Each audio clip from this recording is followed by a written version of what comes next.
So, as for today's video, papakita ko po sa inyo ang aking ginawang lab work 2. So guys, ito po ang ating login form.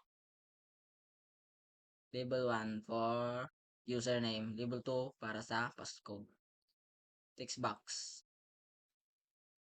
And tatlong buttons. Login, register, and exit button. So, naka-provide na ako ng code. Ayan, which is yan.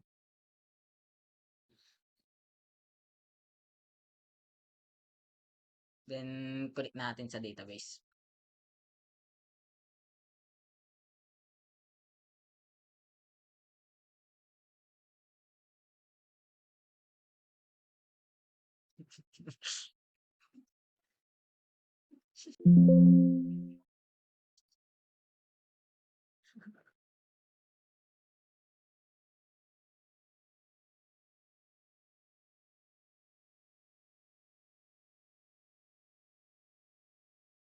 Then, disconnection.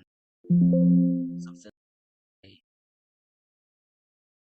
Then, connected na dito mo siya makikita sa gilid. Then, gusto natin yan. Then, let's move to form 2, which is registration form.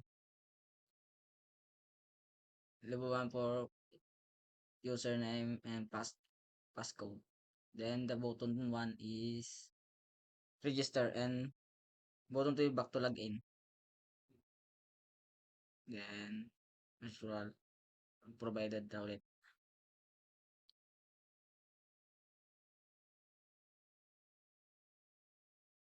Then, form 3. That's the last part. Okay, let's try.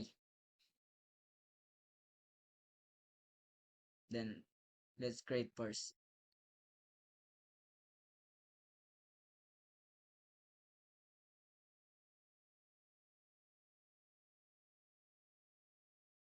And register.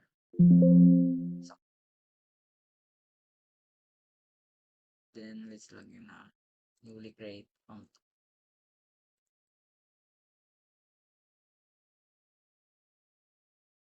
Then, that's it.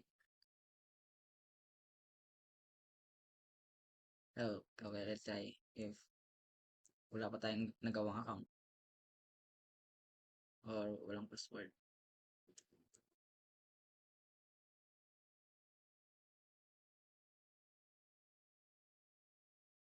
Invalid password.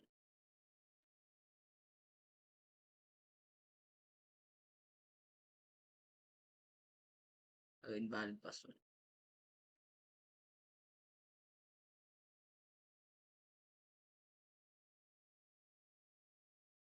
Then, check